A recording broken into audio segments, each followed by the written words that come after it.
Hi guys, it's Michelle, Deception Bites. No, really, it is. Now it is July 7th and it is 10:30 p.m. Eastern Time. And I wish I could say that I'm bringing you more Q, but I'm not. Q has not posted for a few days and he's kind of missing in action. Not sure what's going on there. I have no doubt that Q will post again at some point, but I am kind of chewing my fingernails waiting because we're in kind of a critical time period here, in case you guys haven't realized, which I think you probably have. And there's so many things hanging in the balance right now and so many things going on that it would be comforting to hear from Q, but I think that we have to realize that these times when he doesn't post are just as important as the times that he does, and there's always a reason. So I've got a little, well, a cornucopia of subjects to bring to you tonight because I have been doing a lot of research over the last few days into many things, but I just haven't been posting. So let's get started. The first thing I wanted to show you was this tweet by Anonymous, and it says, "Mark this post. Bad actors have helped elect a communist in Mexico. Goal is to transform Mexico into a Venezuela situation where 90 million people will attempt refuge in U.S., thus creating the largest exodus into U.S. in modern history. Wait and see.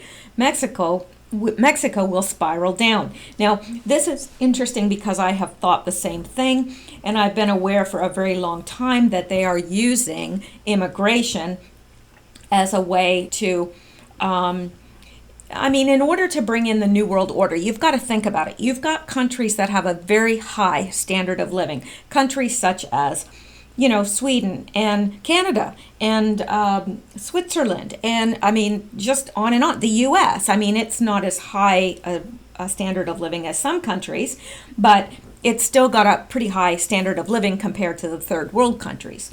So in order to equalize these countries, you can't bring in a world government when you have countries that are really rich and then countries that are really poor.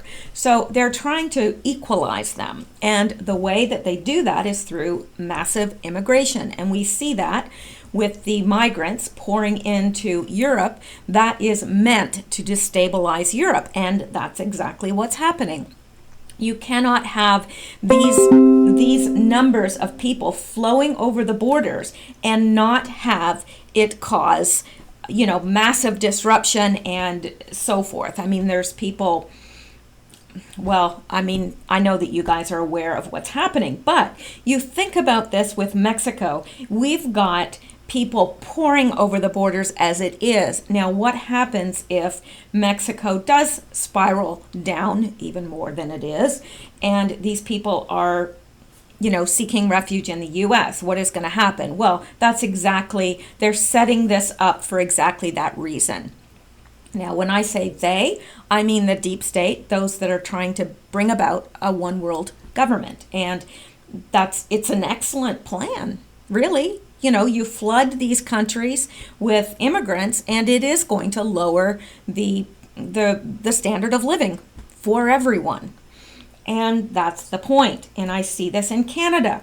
In fact, I see it in Canada even more than I do in the States, except that the United States are, they're being flooded in their southern border. We're being flooded, not illegally, but because our prime minister is bringing in everyone, and supporting them while they're here, paying all their health care and their dental and everything else, while our seniors are having to decide whether they're going to eat or whether they're going to heat their houses. Seriously, in the wintertime, it's that bad here. The seniors literally are deciding, do I eat or or should I stay warm? It's one or the other. And it shouldn't be happening, but that's what's happening in Canada right now. And it's because all this money is going toward the people that are coming in, the migrants, and none of the money is going to the seniors or the vets or the people that are in need here. So that's the deal.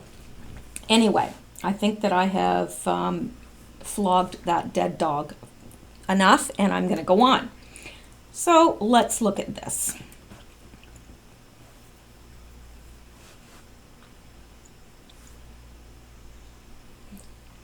Now, I had never been to this website before. It's called 100%fedup.com, but I kind of like it. And this is very interesting. Watch, liberals protest arrest of illegals running a child sex trafficking operation from their home. Question, what's worse than a group of illegal aliens who cross over into the United States and exploit young children in a sex trafficking operation? Answer, American citizens who defend them. Yeah, I know. It was hard for me to believe too. It really, really was. But I wish I could say it's not true, but it is. A group of lawless liberal lunatics protested outside an Oakland, California home as Immigration and Customs Enforcement, ICE, executed a search warrant for suspected child sex traffickers. There is a growing group of people who are upset about what they've been seeing, said local CBS reporter Nita Aranpour. There's a sign saying, "We love our neighbors." They also wrote on the ground with chalk saying, "Oakland police is a disgrace," thinking that this was an immigration investigation because Homeland Security was out there. According to Big League Politics, liberal activist Hadar Cohen, who claims she's a neighbor of the illegal aliens involved in the sex trafficking ring, claimed that no person is illegal. "It's been really tough because we don't know what's going on in there," said protester Hadar Cohen. "We know that there's a lot of injustices that are happening, and we care for our neighbors and we care for immigration rights. No person is illegal. Our neighbors and activists can be seen gathered around the House of Horrors with signs protesting ICE agents tasked with the arrest and detainment of the illegal aliens involved in the child sex trafficking operation." Yeah, I know. I don't think I can watch this because I belong in I'm currently in a communist country. But hopefully I'll be back in the U.S. soon. But anyway, apparently, this house where the police showed up and the ICE Immigration Customs Enforcement showed up, these illegal aliens were running a child sex trafficking, but the liberals were, protesting that because, my gosh, how dare they touch these illegal aliens. Okay, well, yeah, they're trafficking children. Okay, but let's not call them illegal. There's no person that's illegal. There's no such thing as an illegal. No person is illegal. So I know they're trafficking children, but please stop giving them such a hard time. Really. What's wrong with these Republicans? Should leave those sex traffickers alone. I know they're here illegally, and I know that they're involved in illegal activity, but my gosh, don't they have rights? Apparently they have more rights than the children that they're trafficking. Apparently they have more rights than U.S. citizens that want to be safe, but all these illegals are streaming over the border. Let me tell you, when I immigrated to the United States, I had to have a mental health test. I had to make sure that all my vaccines were up to date. I had to have a doctor proclaim that I had no communicable diseases. I had to provide 10 years of tax returns, and I had to have a criminal record check in both countries. Now, did I ever, not even one time, object to that? No, I did not. I went through everything that I had to do. It cost me a lot of money, but I understood that the Americans are trying to keep Americans safe. They don't know me. They don't know what I'm capable of. They don't know if I'm a criminal. They have to do this, and that's wonderful. Great. I think they should do that to everyone. I had to go through it, but apparently, there's a lot of liberals that are thinking that that is just unfair to require that of the people that are crossing the southern border. It's fine to demand that of the Canadians, but my gosh, Don't you dare say that to someone crossing the southern border. Well, let's continue. Now, let's look at this. FBI, Clinton Foundation probe is a sham. What? McCabe loyalist running Little Rock FBI not investigating bogus charity. Well, what's this about? FBI officials in Little Rock field office in Arkansas are not actively pursuing leads on the Clinton Foundation, according to several FBI insiders who are blowing the whistle on the Bureau's investigative ruse. Everyone and their mother knows that the Clinton Foundation is a front for personal and private gain, bending and breaking numerous state and federal laws for decades, except, apparently, the FBI. Little Rock FBI Special Agent in Charge Diane Upchurch has all but smothered the investigation, which at one point was focusing on money laundering and other financial-based crimes, FBI officials said. There was some momentum, but that is gone, one FBI agent said. We made some huge inroads. This thing, Clinton Foundation probe, is on its deathbed. Upchurch, before taking the head job in Little Rock in 2016 after a James Comey promotion, was a lieutenant of former FBI Director Andrew McCabe in Washington, D.C. She served as a section chief in the Counterterrorism Division for nearly 3 years. Well, now we know why she would want to squash that. Sources report Upchurch is a McCabe loyalist for that reason right there. McCabe, who was promoted to assistant director of the FBI's Counterterrorism Division by then Director Robert S. Mueller in 2012, was Upchurch's supervisor. McCabe and Comey have since been fired from the FBI, but their legacy and influence live on. I'm sure it does. I'm sure it does. Yeah. Aren't they a cozy little bunch? All of those, well, they're criminals, really, aren't they? I mean, they're criminals. But they're certainly a cozy bunch, and they certainly cover each other's rear quarters, don't they? All right, let's go on. All righty. Now, here we go. This is something that'll really cheer you up. Not. California Governor Jerry Brown releases 10,000 pedophiles, rapists from prison. Well, they certainly do love their pedophiles, don't they? And rapists. Rapists and pedophiles. Oh, the liberals love them. Give us more, they say. More. More pedophiles and rapists. We love them.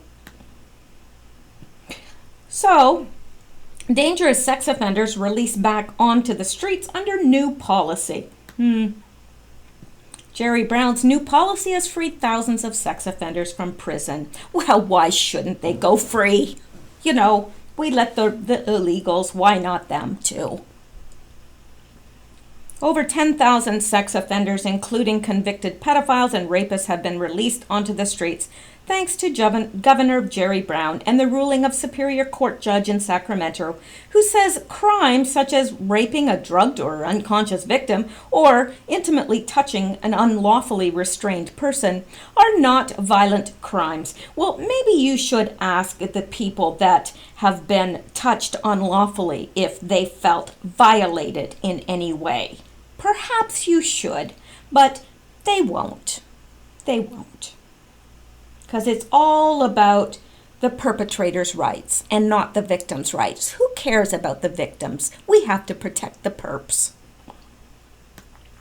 The Los Angeles Times reported that Sacramento Superior Court Judge Alan Summer issued a preliminary order to California state prison officials, which ordered them to rewrite their regulations stemming from Proposition 57. Well, naturally, we want all these people out on the streets, don't we? Perhaps they should let out the people that are in prison on stupid charges like smoking marijuana. I'm sorry, that's not, it's a natural substance. Okay, I'm not advocating it, I'm just saying. Why are we paying all this money to keep people that have been caught smoking pot in prison, but we're letting out the rapists and the pedophiles? Are you kidding me? Seriously. In a bid to reduce overcrowding, like I said, you wouldn't have overcrowding if you let out the people that have been convicted of stupid things. Keep the people, the pedophiles and the rapists in prison. California voters in 2016 approved a ballot measure known as Proposition 57, which allows for the early parole release of supposedly non-violent offenders. Well, you know something? I have been touched against my will and worse, and I did call it violent. So they're certainly not asking those that they offended, are they? The measure passed in part based on a statement from Democratic Governor Jerry Brown, which promised that individuals convicted of non-violent sexual offenses. I would say that all sexual offenses that are done against the will of the victim are violent. By their very nature, they're extremely invasive. It's a violation of your personal space and you. Oh my gosh, anyway, don't even get me on that. Non-violent sexual offenses, which is an oxymoron, would be excluded from consideration for early release, according to the Daily Caller. The state argued that the language within Proposition 57 gave officials broad discretion to include any class of offenders for consideration for early parole, but Judge Summer agreed and argued that voters want to see pedophiles and rapists released from prison early. Oh, really? He argued that voters want to see pedophiles and rapists released early. Really? Really? Did he ask the voters? Is that what they said? I doubt it. I really, sincerely doubt it. Who are these voters? Who are these people that want to see pedophiles released from prison? Seriously, who are they? I want to meet them. I want to hug them tightly around the neck. If the voters had intended to exclude all registered sex offenders from early parole consideration under Proposition 57, they presumably would have said so, Judge Sumner stated. Yeah. So, there we go. Yep. There we go. These guys are back out on the street.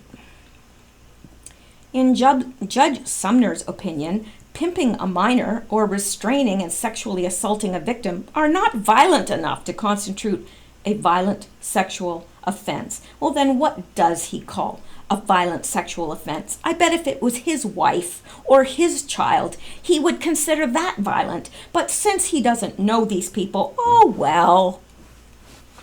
On top of that, he also stated that sex offenders who had already served time for their crimes, even violent ones, but were in prison on an unrelated non-violent offense, must be included in the early parole consideration process and let out of prison early. Why, sure, let them all out.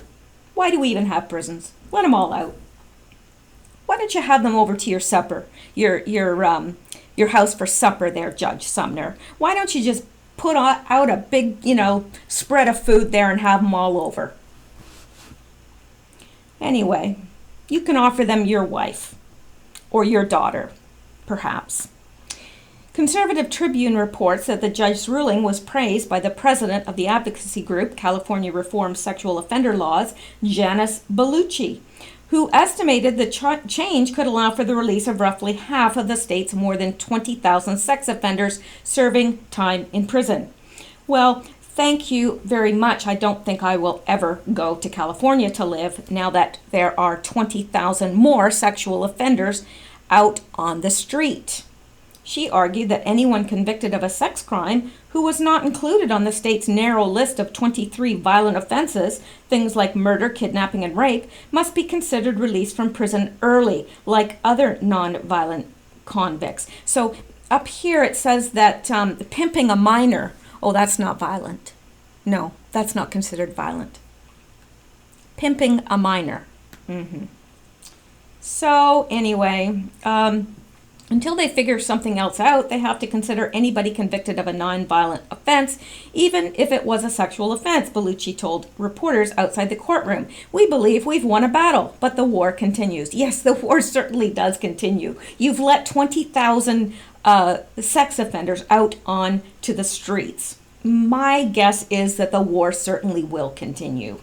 What is the California Reform Sexual Offender Laws group fighting a war against? Justice? Heck no! It is worth noting that in addition to those convicted of incest, pimping a minor, or possessing child pornography, the state of California will now be required to consider early release for those individuals convicted of offenses like indecent exposure, intimately touching an unlawfully restrained person, or even raping a drugged or unconscious victim, which is now inconceivably no longer considered a violent crime by the liberal state. Sheer lunacy. Sheer lunacy. Let's go on. Now, this is interesting. Interesting.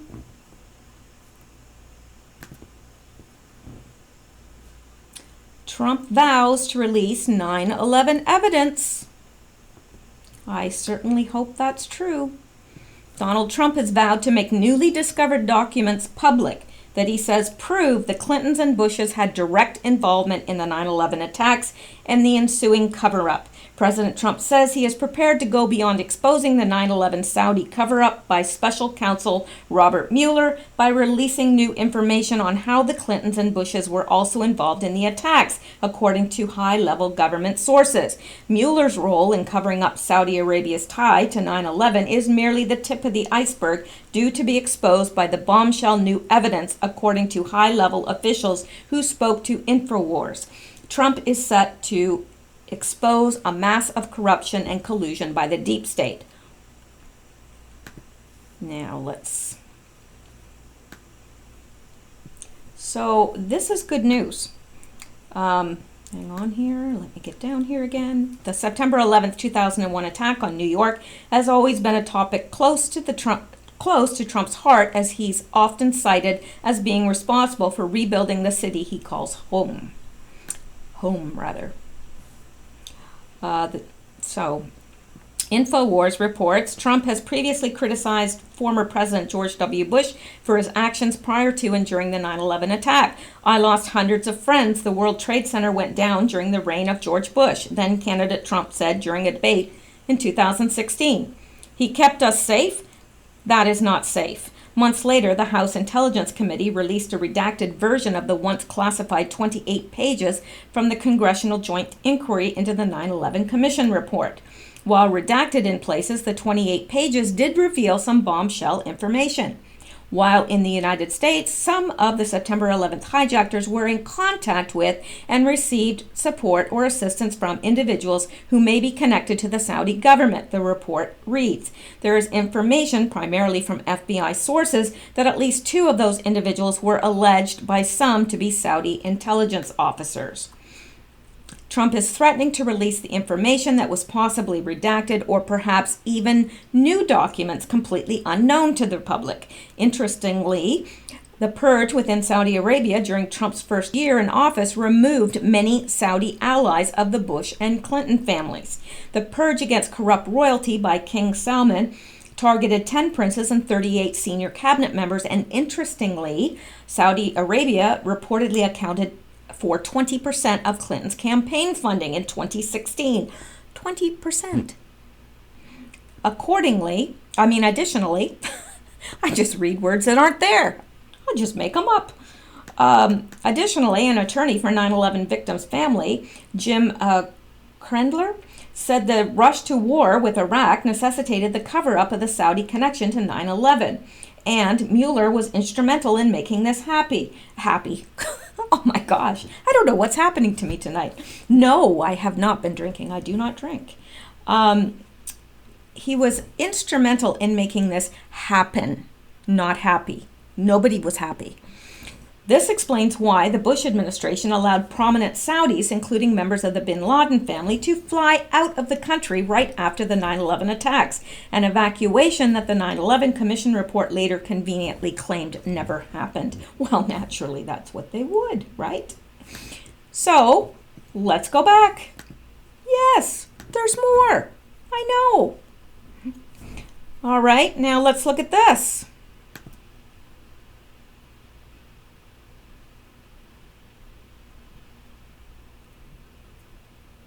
Computer slow tonight. All right, mainstream media admits FBI groomed terrorist for 4th of July attack, gave him supplies. Raise your hand if you're surprised. I didn't think so. I didn't think so. Hang on, I've got to take a drink of Diet Coke, and I know it's bad for me. I'm trying to quit.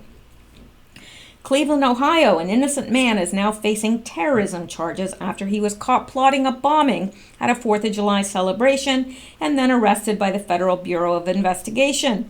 The only problem is that the plot was created by undercover FBI agents who convinced the man to agree to a role in the plan and then provided him with supplies. Demetrius Pitts, 48, is now facing criminal charges after conversations with undercover agents led to his arrest. According to the criminal complaint against Pitts, the FBI claimed that its agents reached out to him because he made comments on Facebook that indicated he may be interested in joining Al-Qaeda, traveling overseas for training and then returning to the U.S. to carry out an attack. Who puts that on Facebook? The man has to be mentally ill. While it is not clear what the comments from Pitts, who was reportedly using a Facebook account with a different name, stated exactly, it is clear there was no indication he actually planned on carrying out a terrorist attack. In fact, a report from NBC News admitted there's no indication that Pitts could have carried off any attack on his own. FBI Special Agent in Charge, Stephen Anthony, justified the contact by insisting that instead of waiting to see if Pitts ever joined Al-Qaeda and traveled overseas for training, agents were completely justified in reaching out to Pitt and trying to convince him to carry out an attack now. Say what?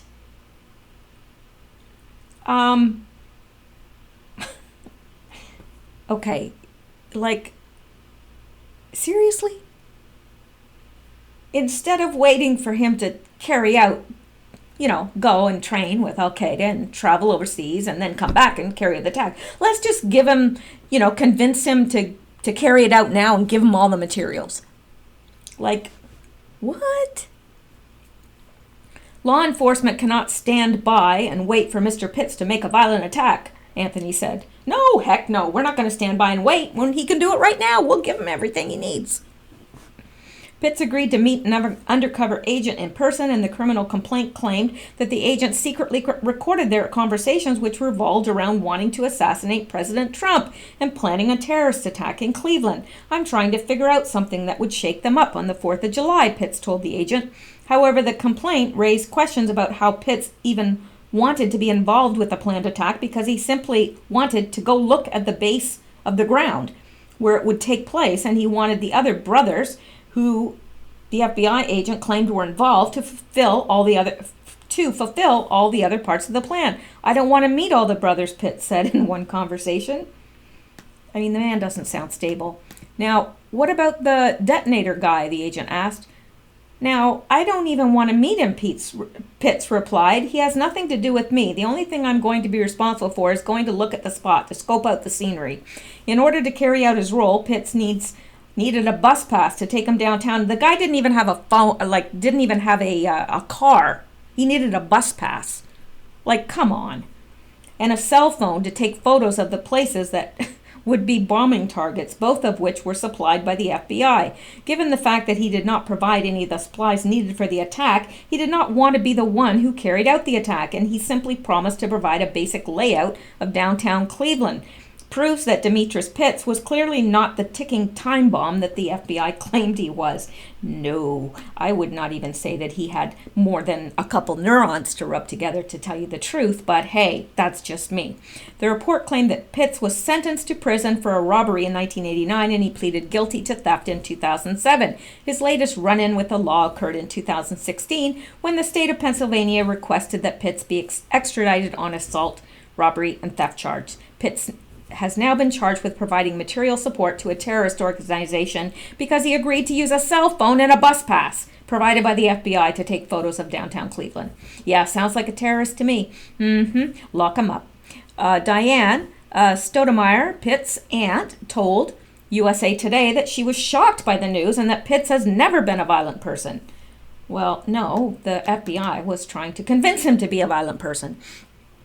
He has some problems with drugs and everything. No, really? I wouldn't have, never have guessed that. Stoudemire said, he came up with his father, which is my brother, that was killed before Demetrius was born. His mother passed away while Demetrius was in penitentiary, so he's been having such a hard time. Well, that's the right type of person to target, isn't it, FBI? This is not the first time the FBI has used its undercover agents to befriend a man online who looks like he may be critical of the U.S. government and sympathetic to terrorist groups in the Middle East, and has convinced him to carry out an attack on U.S. soil, so that the FBI can then heroically arrest the suspect even if he refused to carry out the attack. In December, the FBI was credited with stopping a man from carrying out an ISIS-inspired attack after their undercover agents attempt to coerce him into it, but when he refused to carry out the attack, he was still painted as a terrorist, and he now faces up to 20 years in prison.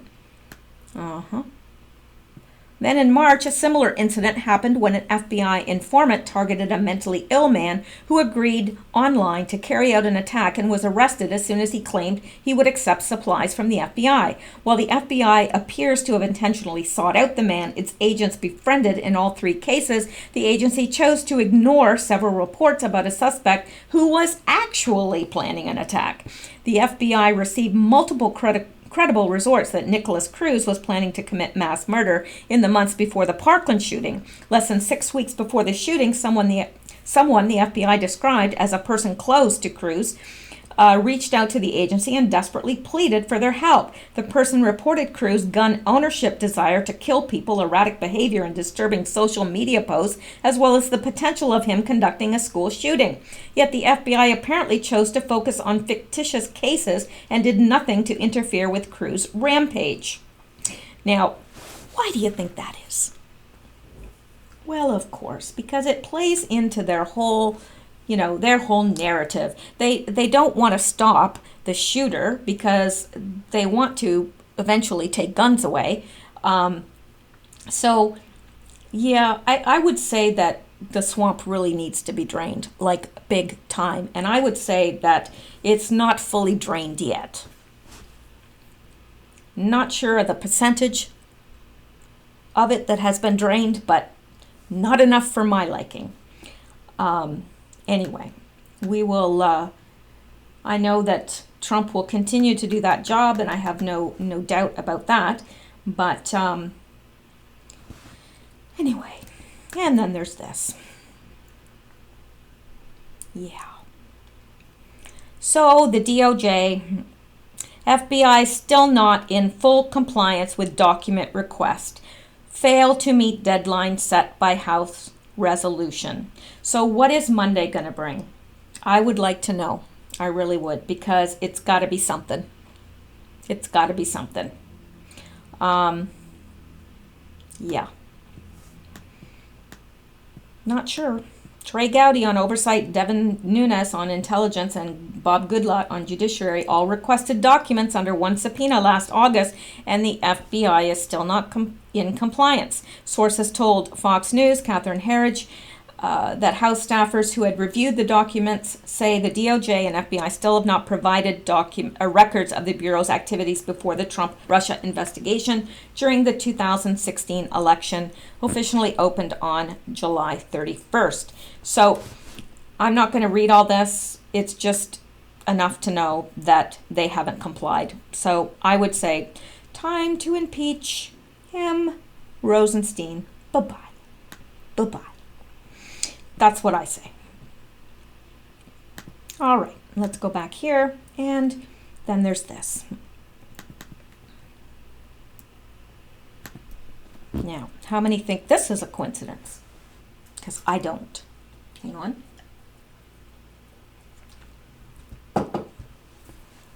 I'm a little punchy tonight, aren't I? I feel a little punchy. Embattled GOP Congressman Jim Jordan's nephew, All-American NCAA wrestler, dies in crash after car runs off road. Now, you know that they are giving Jim Jordan a very hard time now, and I don't think that this is a coincidence that his nephew was run off the road and killed. I really don't. I think that the deep state did it, and I'm convinced of it. A 21-year-old wrestler, he's 21 years old. Like, how sick are these people? 21 years old. For the University of Wisconsin, died in a car crash Thursday night. That is a freaking waste. It's a waste. The wrestling team said that their hearts are heavy after hearing about the loss of teammate Eli Stickley. Our hearts are heavy today. The entire Badger wrestling family extends its most heartfelt condolences to the family and friends of Eli Stickley, our brother and teammate who passed away last night. The team said in a statement, "Our thoughts and prayers are with Eli's family and friends." Stickley of Urbana, Ohio, was an academic All-American wrestler and an NCAA qualifier. The Wisconsin State Journal confirms. From Urbana, Ohio, Stickley was an Ohio Division II state champion at 120 pounds in 2014 with a 50-3 record. Stickley's family has a long history with bachelor's wrestling. His uncle Jim Jordan won NCAA championship in 1985 and 1986 and was a three-time All-American. He now represents Ohio's 4th District in the U.S. House of Representatives. Another uncle, Jeff Jordan, wrestler for UW from 1983 to 1986. Stickley's cousin, Isaac Jordan, competed for UW from 2012 to 2017. The vehicle Stickley was driving left the roadway, traveling into the right-hand ditch, overcorrected, and rolled across both westbound lanes of traffic. According to the report, it came to rest on its passenger side. Jordan is embroiled in an NCAA-related wrestling controversy now over alleged sexual misconduct by the Ohio State team personnel decades ago, which is just a witch hunt.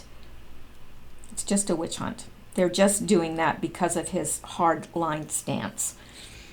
So this is and his car was run off the road. So this was murder, as far as I'm concerned. I don't know how you guys feel, but please leave your comments in the, down below in the comment section, because where else would you leave them? All right, well, let's go back. And this is interesting. This is a tweet from Trump, and it says, "The rigged witch hunt, originally headed by FBI lover boy Peter Strzok for 1 year and now 13 angry Democrats, should look into the missing DNC server, crooked Hillary's illegally deleted emails, the Pakistani fraudster, Uranium One, Podesta, and so much more. It's a Democrat con job. Oh, yes, it is." And like we just read, Rosenstein has failed to turn over documents the Intelligence Committee has asked for. He is behind the smear campaign on Jim Jordan and is part of Mueller's witch hunt. Enough is enough. It is time to impeach Rod Rosenstein. Yes, absolutely it is. Bye-bye. And I like this as well. I have from Twitter. "Stand with Jim Jordan. Any logical person sees this for what it is. Payback and scare tactic for fighting for the truth. Accused of not acting. Witnesses are not credible. No personal negligence. 20-year-old stories. Law firm paid by Dems." In fact, it is, I believe, the same law firm that represents Hillary Clinton. Coe. I can't remember the first part of it, something Coe. So anyway, that's that. And here is at Jim Jordan. I never saw, never heard of, never was told about any type of abuse. If I had been, I would have dealt with it. So it is just another witch hunt. And this is the same one. So I don't know why I put it in there twice, but I did. So that is it. I do have some more stuff that I may put in another video, but that's it for now. I just wanted to, I've been, looking over some stuff over the last few days and seeing some stuff, and I just thought you might be interested as well. And it's always good to touch base with you all when Q has not posted for a couple days, just to let you know that I'm still here, I'm still kicking.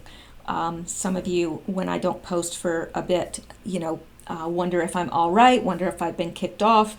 Nope, I'm still here, and everything's fine. So I will talk to you guys later. I hope you have a good night, and I hope you stay safe.